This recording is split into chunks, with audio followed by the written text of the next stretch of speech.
Olá, queridos amados, bem-vindo ao canal Você Foi Chamado para Pregar o Evangelho. Como muito bem sabes, nós estamos aqui a seguir a série intitulada O Cristianismo Bíblico e a Religião Banto. Já tratamos muitos assuntos a respeito da religião Banto e hoje nós estamos aqui para tratar assuntos virados ao cristianismo bíblico.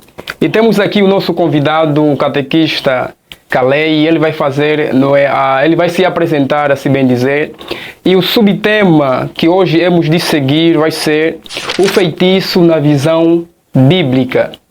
Passo aqui a palavra ao nosso catequista Calei, ele vai fazer uma breve apresentação. Antes de tudo, eu queria agradecer pelo convite que me foi feito. É sempre uma honra estar a falar do Evangelho, principalmente da pessoa de Jesus Cristo. Amém. Acompanhei os vídeos já publicados no canal e achei muito interessante tratar desse tema. Amém. E viemos aqui também para partilhar mais sobre esse tema. Na verdade, o nome já foi dito. Sadraque Calei Beio é o meu nome e vim cá hoje para tratar desse subtema, o feitiço na visão bíblica. Amém, amém, amém. E entrando nas questões, a primeira questão que será formulada é a seguinte: como a Bíblia trata acerca do feitiço? Isso é muito interessante porque hoje o que se vê na sociedade é que algumas pessoas até que não creem na existência do feitiço.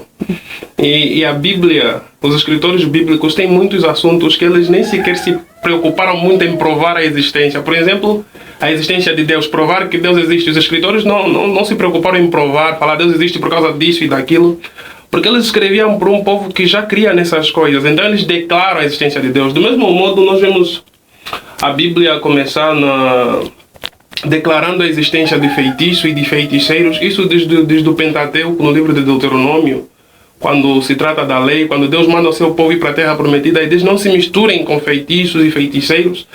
Podemos encontrar isso em Deuteronômio 19, nesse capítulo fala disso. Podemos encontrar isso em Miqueias 5.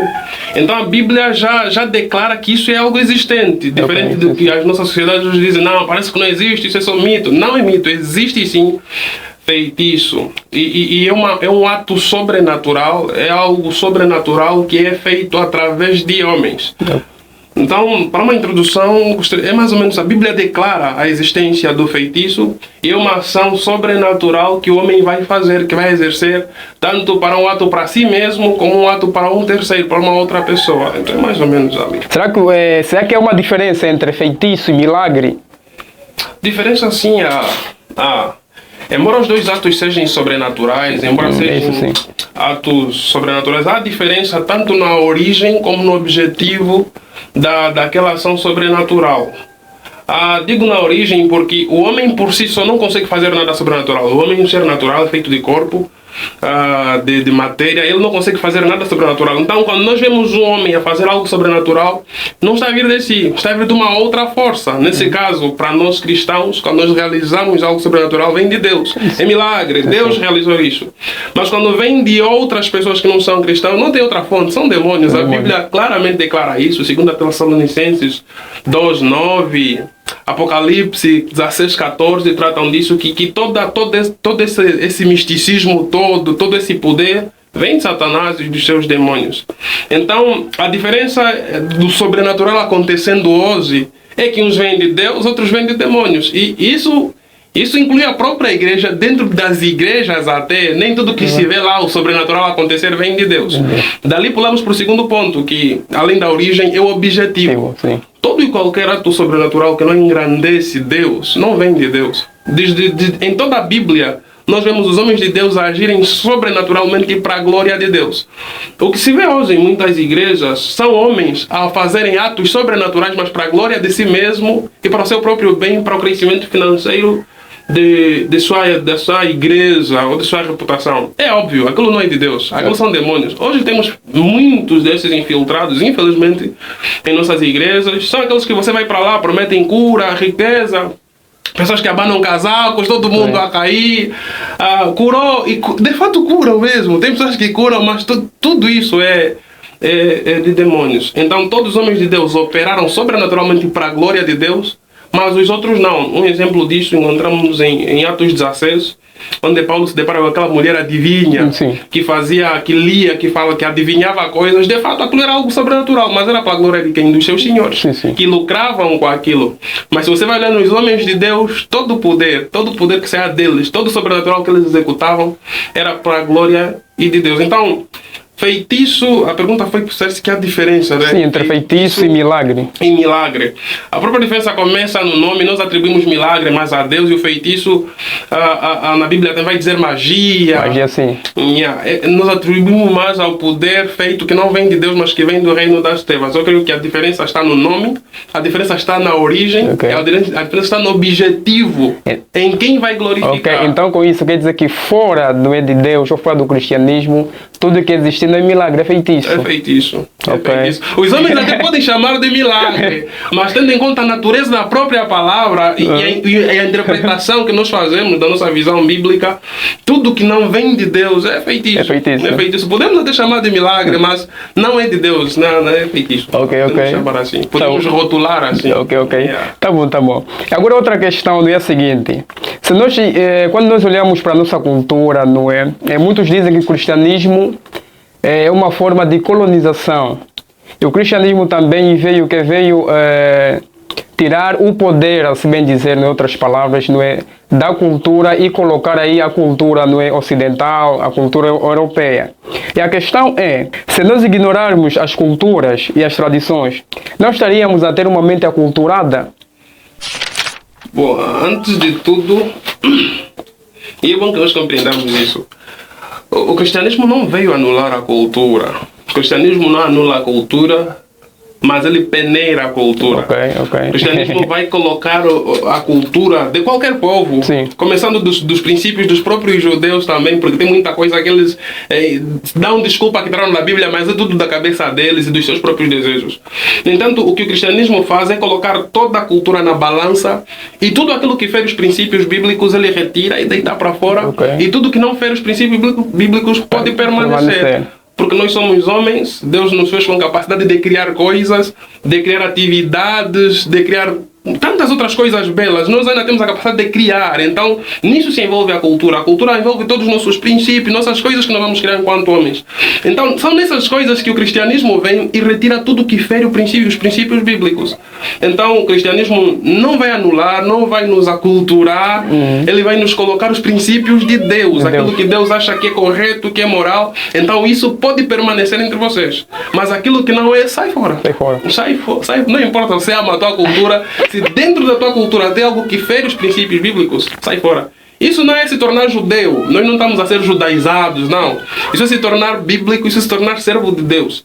Até porque ser cristão é isso, é imitador de Cristo, ter uma mente de Cristo dentro de nós. Então, o próprio Jesus Cristo estava aqui, cumpriu a cultura judaica, mas nisso também cumpriu principalmente aquilo que Deus queria que ele fizesse. Então, nós que somos angolanos, e isso até poderíamos ir no ramo da política, porque já vi cristãos dizendo assim, será que devemos votar ou não? Nós devemos se envolver, não? O fato de nós sermos cristãos, não deixamos de ser cidadãos de uma pátria. Nós estamos aqui, somos angolanos, é o nosso dever de exercer. Então também nós não temos como fugir da nossa cultura. No entanto, permanece o princípio de que tudo quanto fere os princípios bíblicos sai fora. Uma outra questão. Um cristão pode ser feiticeiro? Um cristão pode ser feiticeiro. O cristão de verdade não. Essa pergunta é interessante, tendo em conta o que a nossa realidade contemporânea. Nós temos muita gente infiltrada dentro da igreja que não é de Cristo. É isso. E muitos deles são feiticeiros, isso se ouve, é uma realidade, porque buscam mesmo refúgio dentro da igreja para não serem confundidos como tal. Então, há pessoas dentro da igreja, são só religiosos, que são feiticeiros. Isso é verdade. Eu já me deparei com fatos desses aqui. No entanto, um verdadeiro cristão no sentido da palavra, não pode ser feiticeiro. Não pode ser. Ele opera o sobrenatural através do Espírito Santo que está dentro dele, que foi selado nele, mas ele não opera através do reino das trevas. Porque, como o próprio Jesus diz, que amizade há entre a luz e as trevas? É isso, Nenhuma. ok. Não há nenhuma amizade entre a luz e as trevas.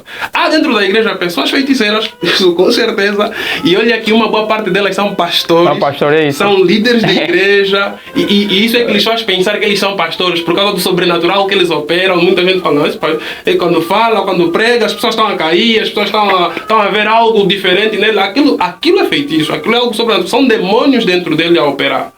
No entanto, um verdadeiro cristão, um genuíno, não pode. Okay. Não há amizade entre luz e as trevas. Ok. E falando acerca de fazer cair as pessoas, isso tem a ver, não é, com a demonstração de poder. Qual a diferença entre a demonstração de poder bíblica e a não bíblica?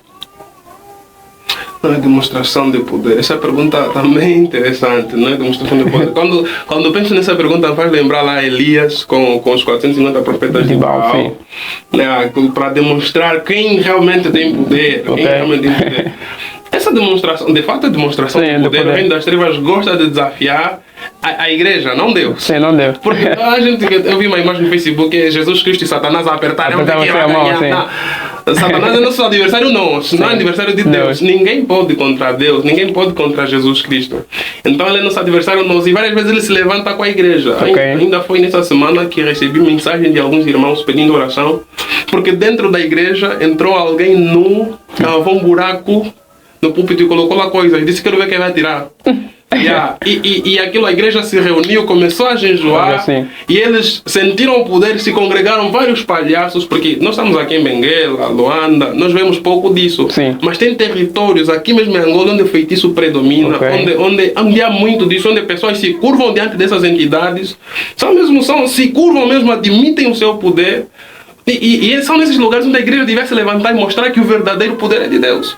Então, eles confrontam as pessoas. Isso é muito mais para intimidar os mundanos, para intimidar aqueles que não conhecem Deus, para que se submetam a esse poder do reino das trevas. No entanto, é ali onde a igreja devia se levantar e demonstrar que o verdadeiro poder vem de Deus. Conforme Elias zombava daqueles profetas e dizia, opera, então onde vosso Deus está orando, nada está a acontecer. Então, maior do que o poder de Satanás, do que as magias que ele faz lá, é o poder do nosso Deus. Mas infelizmente, hoje temos poucos cristãos que têm intimidade com Deus. E Deus pode livremente lhes usar, porque Deus quer usar pessoas, mas está onde das pessoas que vai usar? Para poder agir sobrenaturalmente. Se nós formos ser bíblicos de verdade, se nós largarmos tudo e nos dedicarmos a Deus, nós viríamos muito sobrenatural hoje. Amém. Não foi Deus que mudou, porque olhamos para a Bíblia, parece que Deus está a fazer muita coisa. Olhamos para a nossa realidade e parece que Deus não está fazendo nada. Não foi Deus que mudou, Ele mesmo. Quem mudou somos nós. Que estamos ocupados demais com o mundo. Até queremos ser cristãos, mas também não queremos ir a 100%, porque temos nossos planos. Olha para a igreja primitiva, eles viviam para o seu chamado cristão. Amém. Olhe para nós hoje, nós dividimos o nosso chamado social e o nosso chamado cristão, separamos. Enquanto que devemos pegar o nosso chamado cristão e incutir na sociedade, não, separarmos, é domingo, então vou ser cristão, na igreja e tudo, pensamos que isso é que é ser cristão. É segunda-feira, foi nos meus objetivos, foi. Como Deus vai usar alguém assim? Tiago diz que o Espírito de Deus é ciumento. Então ele não vai superabundar, estar cheio do Espírito Santo. Alguém perguntou, então quando é que alguém recebe o Espírito Santo? Falando, todo mundo quando se converte recebe o Espírito Santo, quando realmente aceita Jesus Cristo. No entanto, nem todo mundo está cheio do Espírito Santo. E são as pessoas cheias que Deus utiliza para fazer isso, para confrontar até o próprio reino das trevas, para demonstrar para eles mesmos que quem tem o poder é Deus. Para os próprios feiticeiros se converterem, eles mesmo poderiam largar aquilo se hoje tivessem cristãos devotos a Deus e que se enchessem para então confrontar. Então sim, eles demonstram poder e nós deveríamos estar a fazer a mesma coisa. Só que eles estão lá na sua fé a 100%, mas nós estamos a 50%, a 40%, a uns 30%. É por essa razão que Jesus Cristo disse que os filhos das trevas se dedicam mais do que os filhos da luz. Exatamente. Nos foi dado algo grande. Quer dizer, falou... Olhem só para a Bíblia. O nosso maior problema é que nós não conhecemos o que nos foi dado. Deus se revelou para nós. Deus nos deu tudo no Evangelho. Ainda assim, nós temos uma visão muito pequena do Evangelho, ao ponto de olharmos para o mundo e ainda sermos cativados pelo mundo. É triste ver tudo que Deus nos deu na sua graça e ainda olhamos para o mundo e nos fascinamos com o mundo. A única resposta é que não conhecem o Evangelho, não conhecem aquilo que nós recebemos de Deus. Quem contempla a glória de Deus não se fascina com a glória que esse mundo tem. Nunca, não se curva, nunca mesmo.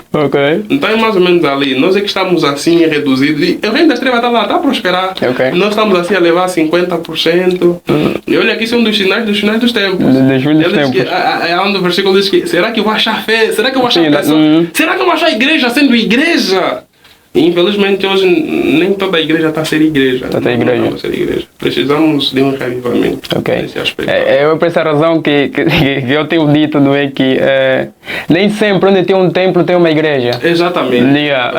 Estava a ler uma publicação há pouco.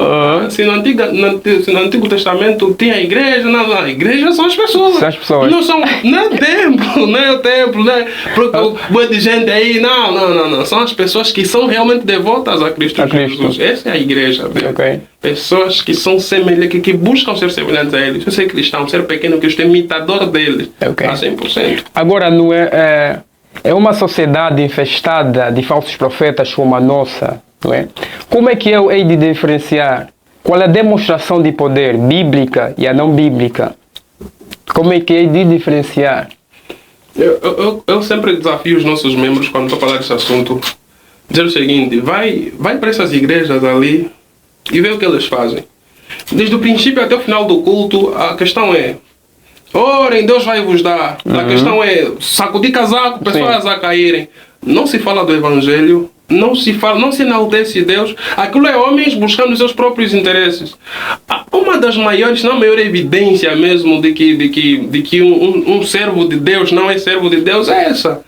É que ele vai fazer um culto, é que ele vai vir te falar, mas você não vê o Evangelho naquilo, você não vê lá falar de Deus. Ele não engrandece Deus, ele não está preocupado com a tua salvação, ele está preocupado com os teus interesses. É nisso que ele te prende, é nisso que ele te cativa. E é triste, mas é isso que se vê. E as pessoas vão aderindo a essas igrejas, é como Paulo diz para Timóteo, porque o que se prega ali é aquilo que lhes agrada. Quem não quer ter dinheiro hoje? Quem não quer estar bem de saúde? Quem não quer essas coisas? Então todo mundo vai nessas igrejas porque se pregam essas coisas. O verdadeiro Evangelho confronta o nosso pecado e nós gostamos de pecar. O ser carnal gosta de pecar. Então o Evangelho sempre vai nos deixar assim, tristes. Mas é aquela tristeza de reconhecimento de que é verdade que está sendo dito ali. Eu preciso de salvação. Então, toda a igreja que você vai e você não reconhece que você é um ser pecador que precisa de salvação, não é de Deus. Naquilo é tudo espetáculo, são servos das trevas. Satanás capacita os seus servos para distrair as pessoas, para lhes manter pensando que estão dentro da igreja, pensando que estão sendo salvos, mas só estão sendo distraídas, que é para perderem a verdadeira luz, para perderem Jesus Cristo. Agora aqui do irmão Calei disse acerca do Evangelho. Só que por vezes nosso telespectador do outro lado não sabe o que é o Evangelho, afinal de contas. O que é o Evangelho? Se fala muito acerca do Evangelho. O que é o Evangelho? O Evangelho é sobre um Deus que ama o pecador. É sobre um Deus justo que ama o pecador. Porque quando nós nos confrontamos, pouca gente compreende isso. Hoje se fala pouco do Evangelho.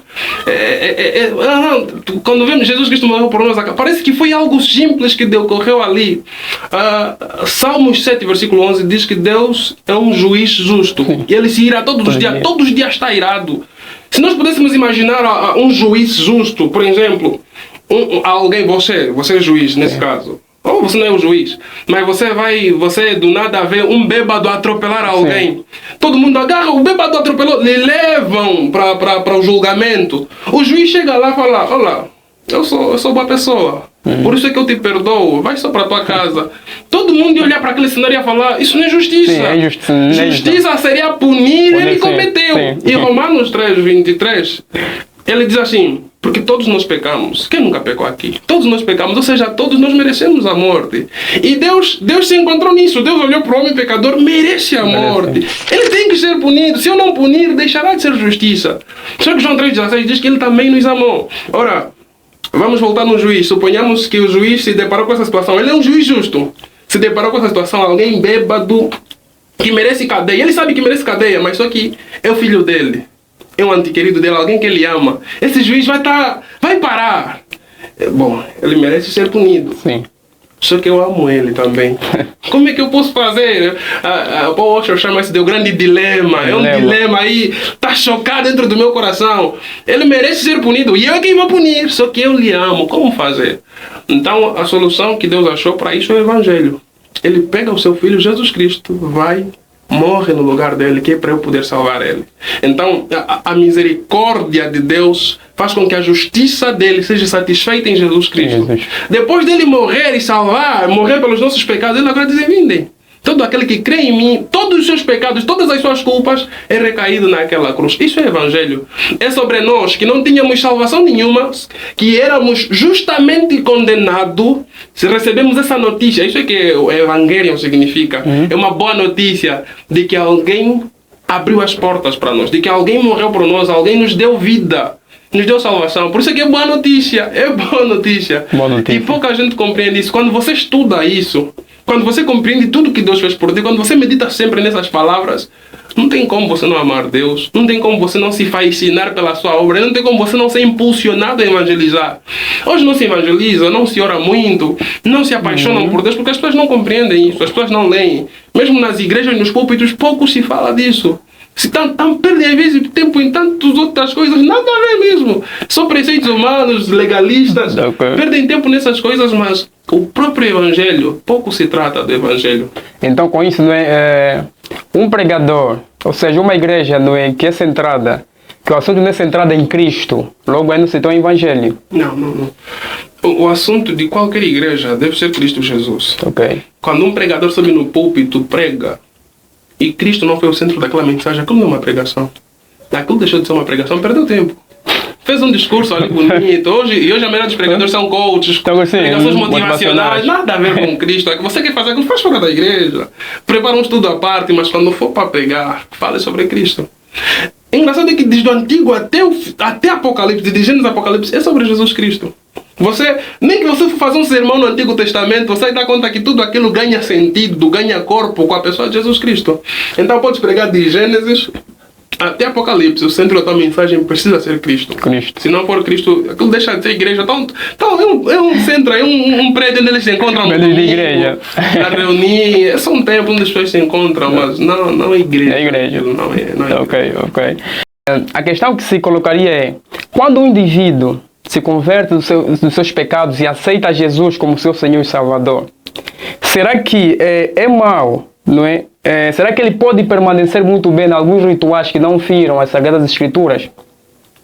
Por exemplo, eu me converto a Jesus Cristo. Sabemos que a África, não é, principalmente aqui em Angola também se dizendo, somos um povo recheado de cultura e tradições. Sim. Eu aceito Jesus, mas existem alguns rituais, não é, algumas tradições, até bem dizer, que não firam as Escrituras. Será que eu me convertendo a Jesus, não é, posso permanecer em alguns rituais ou tradições que não firam as Escrituras?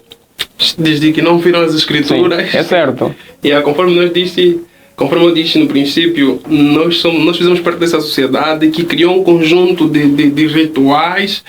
Alguns deles ferem a Escritura, outros não ferem as Escrituras. E se nós formos analisar os que não ferem as Escrituras, toda a cultura, aquela coisa, aí tem coisas que são muito lindas de se ver. E nos caracterizam como povo, nos marcam como povo. Então, desde que aquilo não fere as Escrituras, eu me atiro para aquilo, eu faço parte disso, eu faço parte dessa sociedade, eu faço parte dessa África, eu sou angolano, essas são as minhas raízes. É só analisar, fere ou não fere? Não fere, então vamos continuar, vamos perpetuar nisso, mas se fere as Escrituras, deita para fora, tira fora. Tá bom. Agora outra questão, será que Deus é contra a religião tradicional africana? A religião tradicional africana. Bom, a religião é toda a tendência de ligar o homem a Deus. Sim. De ligar o homem a Deus. Então, com isso, o ultimato aqui é todo o esforço de se ligar a Deus fora de Jesus Cristo, Deus é contra. Há um único nome que nos foi dado, é Jesus.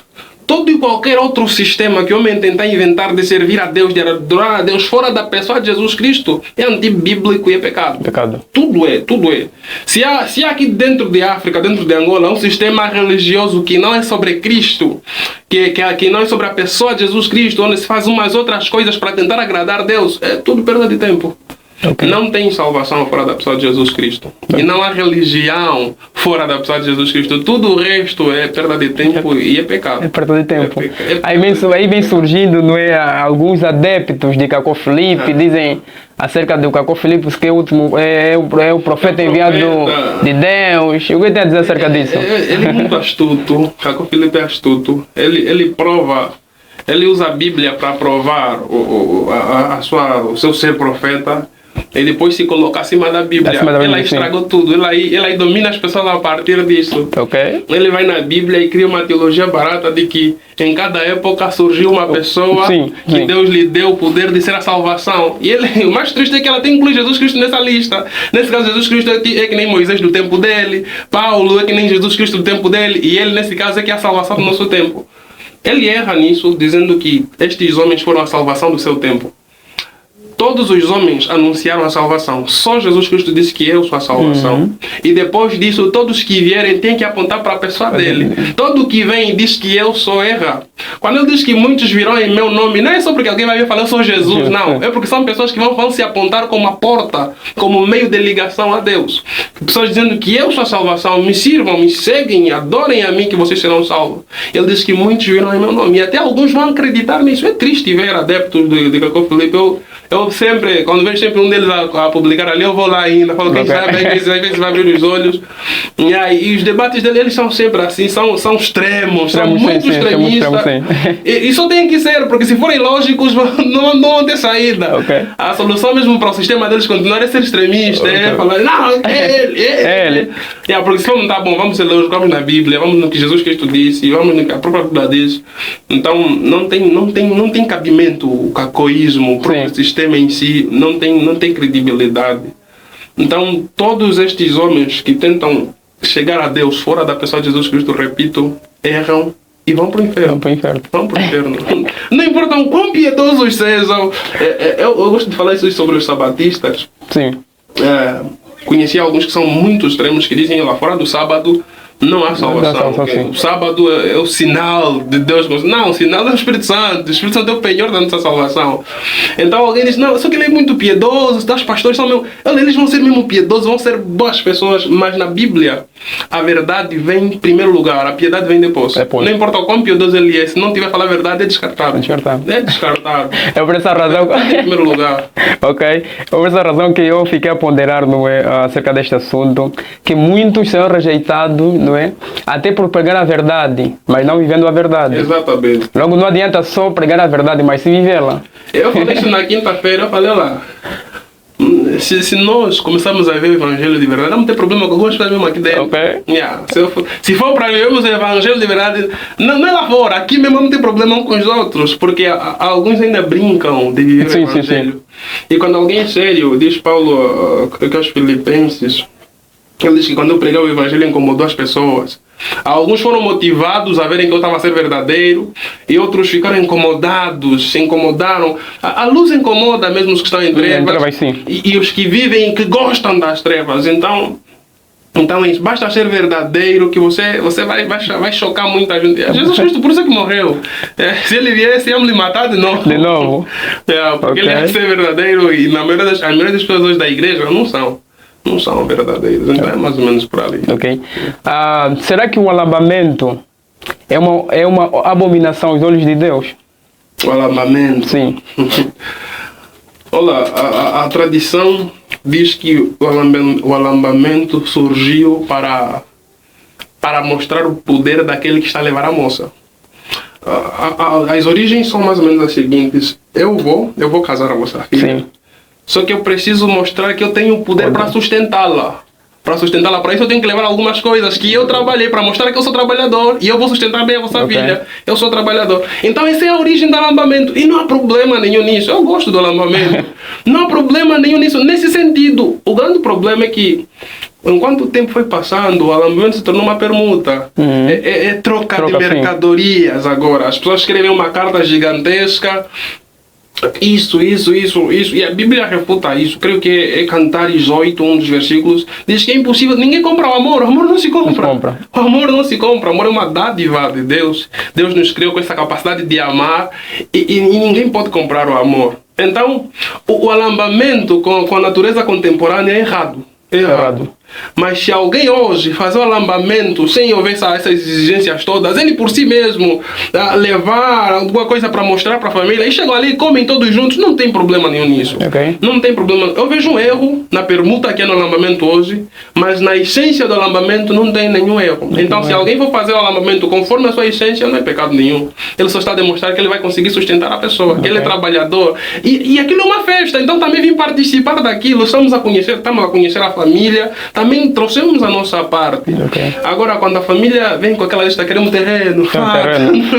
Ali já que chega a ser a abominação aos olhos de Deus. Ali, Deus odeia isso. Ok, tá bom.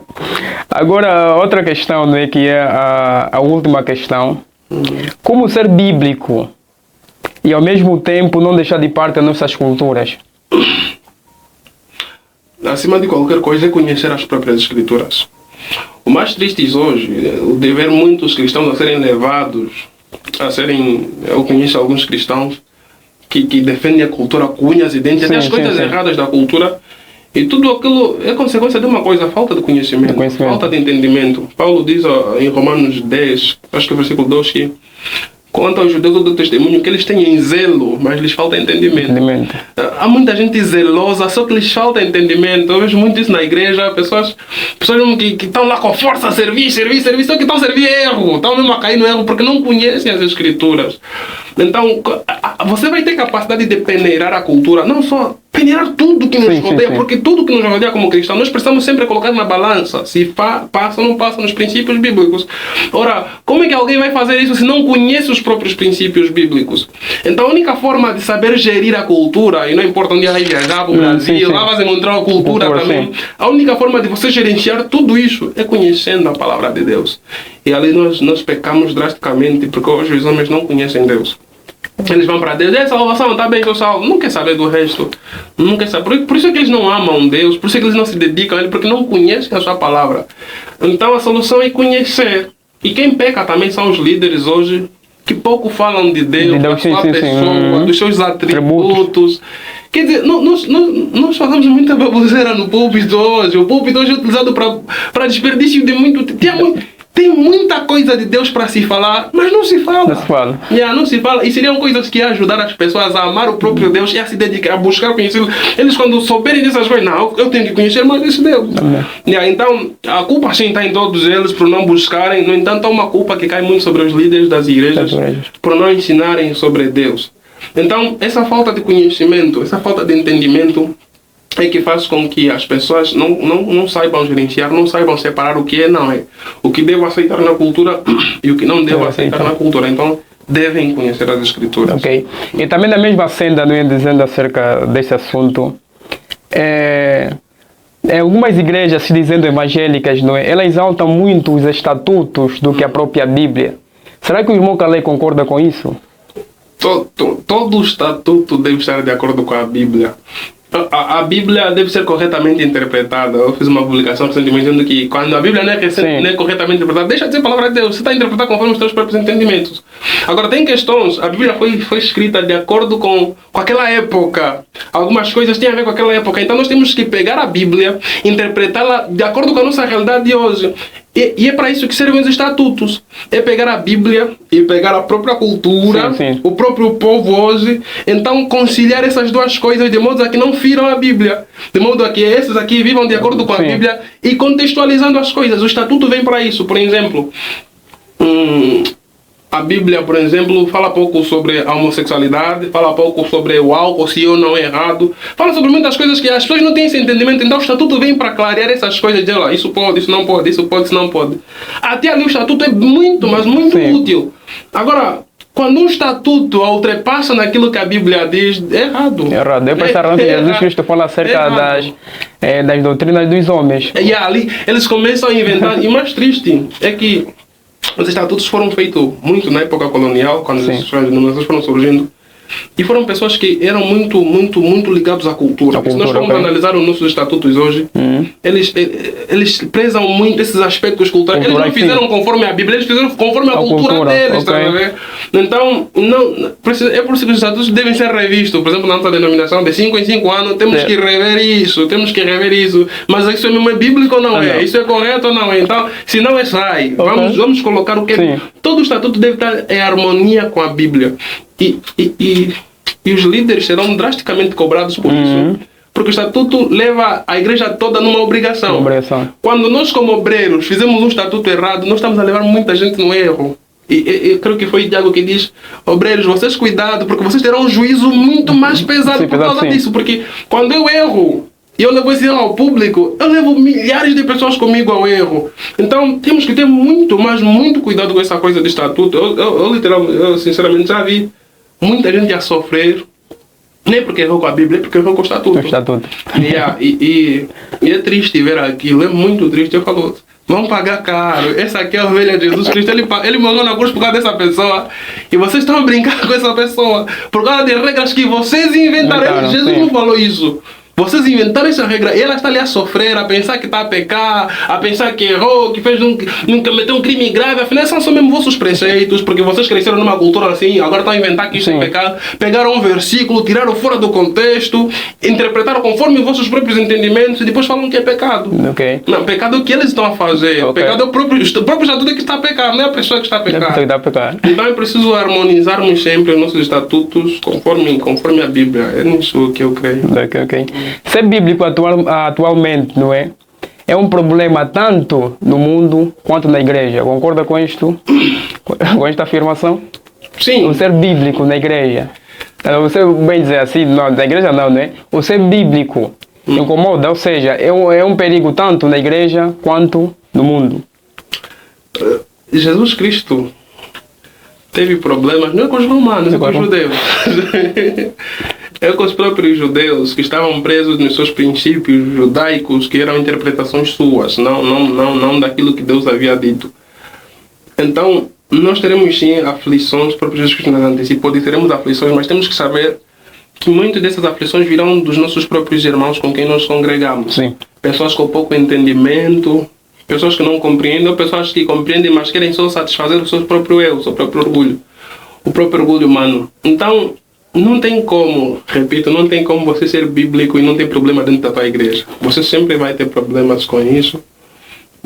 A santidade, viver Bíblia, vai incomodar quem não é. Ele diz que a luz veio ao mundo, mas os homens escolheram permanecer nas trevas porque as suas obras eram más. Porque as suas obras eram más, então preferiram se esconder nas trevas, porque se vierem para a luz, todo mundo vai notar que eles são maus, vão ser enxergados. Então, quando eles estão na igreja e na igreja não tem luz, eles ficam tranquilos lá. Mas quando alguém começa a ser luz, começa a mostrar o que é ser cristão de verdade, eles vão se incomodar. Eles vão se incomodar. E há muita gente ali, cristão de verdade, que sofrem dentro da igreja por causa disso. É que um pastor disse certa vez, as ovelhas dentro da igreja sofrem por causa dos bodes que estão ali, porque o próprio pastor só está a dar capim para os bodes também. Então as verdadeiras que realmente querem Deus, querem ser luz, sofrem com isso. Mas também é nesse sentido que quando um começa a ser luz, os outros que estão de verdade, mas estão ocultos, também começam a se manifestar. E aí nós vemos que há uma união que vai surgir, um grupo de verdadeiros, que vai até começar a ser luz para os falsos, que um deles também vão começar a ser luz. Então, é necessário ser bíblico, vai ter confronto no princípio, vai ter dificuldade, mas seja bíblico. Você vai ver que alguns, como o próprio Jesus Cristo diz que as minhas ovelhas ouvem a minha voz, quando você falar da voz de Jesus Cristo, eles vão ouvir e vão se juntar, no final quem vai acabar saindo é quem não é bíblico. Hoje permanecem muitos que não são, mas quando nós formos a ser verdadeiros, no final quem vai acabar saindo são os fracos, nós não, são os falsos. Nós não precisamos pintar a igreja, as coisas do mundo que é para as pessoas verem. Só temos que ser verdadeiro e aqueles que são tocados verdadeiramente irão se congregar, e aquilo será a verdadeira igreja, que irá operar o sobrenatural dentro da sociedade. É a luz do mundo. Eu falo, a igreja é a luz do mundo. Nós somos sal da terra, somos a luz do mundo. Mas olha para a nossa sociedade, por exemplo, um bairro como a Tata, nós temos 1, 2, 3, 4 igrejas, e olha para o estado do bairro. Ou a luz pifou, tem um problema aqui, tem que ter um problema aqui. Então o problema está em nós, ou não. Mas vamos para a Bíblia, os homens de Deus sempre impactaram a sociedade. Hoje isso pouco se vê. Não é Deus que mudou, repito. Somos nós que estamos a mudar. Estamos a levar um cristianismo assim leve. Que eles não nos mexem, nós também não nos mexer. Quer dizer, é uma rotina ali, domingo na igreja, segunda-feira vou no trabalho, volto em casa. Eu fico em paz, eles também ficam em paz. Acabou. Mas não é para isso que Deus nos colocou. Colocou para ser luz. Tá bem. A conversa está tão afável, não está muito... A conversa está boa. Todavia, nós chegamos na reta final. E gostaria que aqui o nosso catequista Carley desse algum conselho, né, para o nosso telespectador que está do outro lado, acerca de tudo que se tratou aqui, né, algumas motivações, não é, para o telespectador, algumas palavras de conforto e não só também de despertamento. Muito obrigado. Bom, eu falo para todos que estão a ouvir, mas falo principalmente para aqueles que estão dentro da igreja e se sentem que estão fora da vontade de Deus. Se sentem que parece que Deus lhes chamou para mais e eles estão presos nisso. É tempo de levantarmos, é tempo de sermos bíblicos, confrontarmos a nossa cultura com o Evangelho, confrontarmos a nós mesmos, transformarmos as nossas vidas e sermos luz no mundo. Vai custar caro? Vai sim. Vais ter problema na tua família, vais ter problema na tua casa, vais ter problema na tua sociedade, vais ter problema até na tua própria igreja. Mas é o que Pedro diz: mais nos vale agradar a Deus do que agradar aos homens.